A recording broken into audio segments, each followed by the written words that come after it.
প্রিয় দর্শক, ৫ দফা দাবি আদায়ের জন্য রাজধানীর যাত্রাবাড়ী থেকে গাবতলী পর্যন্ত ২০ কিলোমিটার সড়ক জুড়ে মানববন্ধন করেছে বাংলাদেশ জামাতে ইসলামী। সেখানে দলটির নায়েবে আমির সৈয়দ আব্দুল্লাহ মোহাম্মদ তাহির বলেছেন যে দাবি আদায়ের জন্য যা যা দরকার পর্যায়ক্রমে তারা তা করবেন।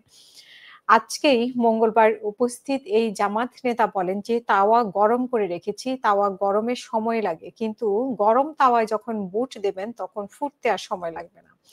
তিনি বলেন ৫ দফা দাবি আদায়ের জন্য যা যা করা দরকার আমরা তা করব পর্যায়ক্রমে এবং জামাত দখলবাজি করে না, চাঁদাবাজি করে না এবং জামাত জনগণের জন্য রাজনীতি করে। জামাতের নেতা অন্তর্বর্তী সরকারের দৃষ্টি আকর্ষণ করে বলেন যে প্রশাসনে যে অবস্থা এবং যে ষড়যন্ত্র চলছে এটা বন্ধ করুন। নিরপেক্ষ সৎ লোকদের গুরুত্বপূর্ণ জায়গায় পদায়ন করুন। সৈয়দ তাহির হুঁশিয়ারি দিয়ে বলেন, যদি সময় মতো সাবধান না হন তাহলে কোনো উপদেষ্টা ষড়যন্ত্রে লিপ্ত এবং আমরা জনগণের কাছে তাদের নাম প্রকাশ করে দেব। তাদের নাম আমাদের কাছে তাদের কল রেকর্ড মানে কণ্ঠ রেকর্ড করা আছে।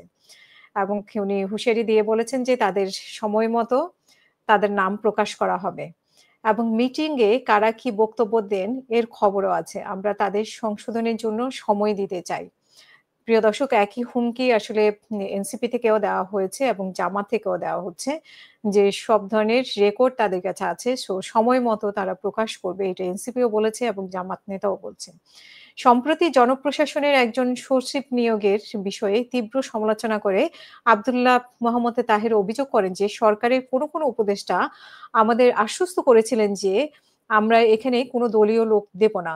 অসৎ লোক দেব না। কিন্তু আমরা বিস্ময়ের সাথে লক্ষ্য করেছি যে আমাদের সাথে কথা বলার একদিন পরেই এমন এক ব্যক্তিকে সেখানে নিয়োগ দেওয়া হয়েছে যার অতীত দুর্নীতির ইতিহাস অনেক লম্বা।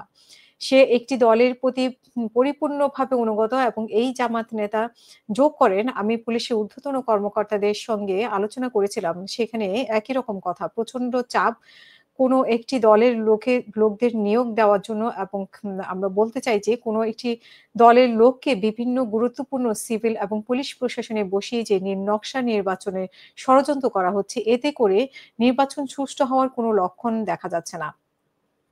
এরকম একটি নির্বাচন ২০২৪ সালের মতো ২০১৮ সালের মতো পাতানো নির্বাচনে জনগণ অংশগ্রহণ করবে না এবং জামাতের ঢাকা মহানগর দক্ষিণের আমির নুরুল ইসলাম বুলবুলের সভাপতিত্বে এই মানববন্ধন অনুষ্ঠিত হয়।